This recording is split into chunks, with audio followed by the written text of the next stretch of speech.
मित्रांनो, मी सागर सर तुमच्या सर्वांचं आपल्या शॉर्ट लेसन मध्ये स्वागत करतो. आता मी फळ्यावरती काही वाक्य लिहून ठेवली आहेत आणि ती वाक्य तुम्हाला इंग्रजीमध्ये बनवता येतात की नाही हे तुम्ही पाहायचं आहे. पहिलं वाक्य बघूया. मी लहान आहे. हे वाक्य अत्यंत सोपं आहे आणि आपल्या सर्वांना हे वाक्य जमत असेल.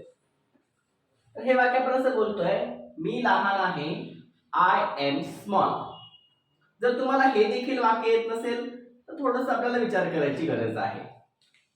मी लहान आहे, आय एम स्मॉल असं आपण वाक्य बनतो किंवा बनवतो.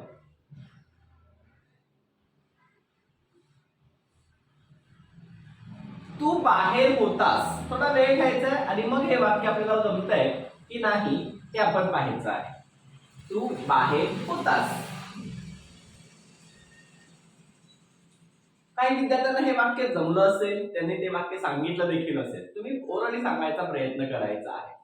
पण जर मी या वाक्याच्या शेवटी का असा शब्द जोडला तर कदाचित हे वाक्य बोलणं तुमच्यासाठी अवघड जाईल.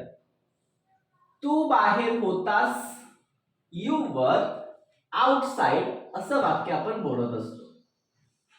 You were out, you were outside.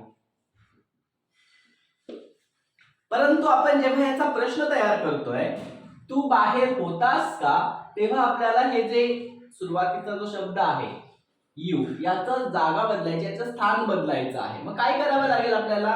या यू ला वरच्या जागी आणि ह्या वरला यूच्या जागी, कारण हा वर्बल क्वेश्चन आहे. वाक्य असं बनेल,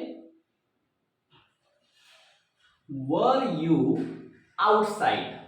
बघा, थोडासा आपण बदल केला. आपल्याला उशीर होईल, आपल्याला उशीर होईल हे वाक्य इंग्रजीमध्ये वी विल बी लेट असं तयार होत आहे. हे खालचं वाक्य कदाचित लहान मुलांना जमणार नाही, कारण हा थोडासा वरच्या लेवलचा वाक्य आहे किंवा वरच्या लेवलचा प्रश्न आहे असं आपण म्हणूया. त्यांनी आपल्याला सांगायला पाहिजे होतं.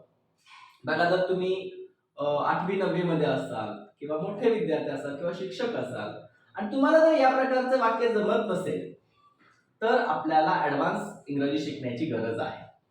या प्रकारची वाक्य आपल्याला सहज येतात आणि जर येत नसतील तर आपल्याला बेसिक इंग्रजी शिकण्याची गरज आहे. त्यांनी आपल्याला सांगायला पाहिजे होतं याचं वाक्य बनतंय, त्यांनी म्हणजे अनेकांनी असं समजूया, they should have told us. They should have told us असं याचं इंग्रजी वाक्य बनवणार आहे. तू माझा मोबाईल घेतला आहेस. तू माझा मोबाईल घेतला आहेस. You have taken my mobile. You have taken my mobile, my phone. तुम्हाला देखील याच प्रकारची वाक्य सहज आणि अगदी सोप्या पद्धतीने शिकायची असतील तर आता 15 तारखेपासून आपल्या वेकेशन बॅचेस सुरू होत आहेत. तर तुम्ही आजच आपला प्रवेश निश्चित करू शकता. त्यासाठी मी तुम्हाला माझा क्रमांक देत आहे, तुम्ही त्याच्यावरती कॉल करायचा आहे आणि 15 तारखेपासून आपण बेसिक इंग्लिश, ॲडव्हान्स इंग्लिश या बॅचेस चालू करतोय.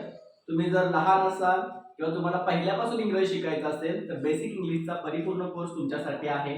तुम्ही कॉलेजमध्ये असाल, शिक्षक असाल किंवा व्यावसायिक असाल, तुम्हाला बेसिक समजतं आणि थोडंसं ॲडव्हान्स इंग्रजी शिकायचं आहे तर ॲडव्हान्स इंग्लिशचा कोर्स हा तुमच्यासाठी आहे. ठीक आहे, तर आजच आपला प्रवेश निश्चित करा. थँक्यू.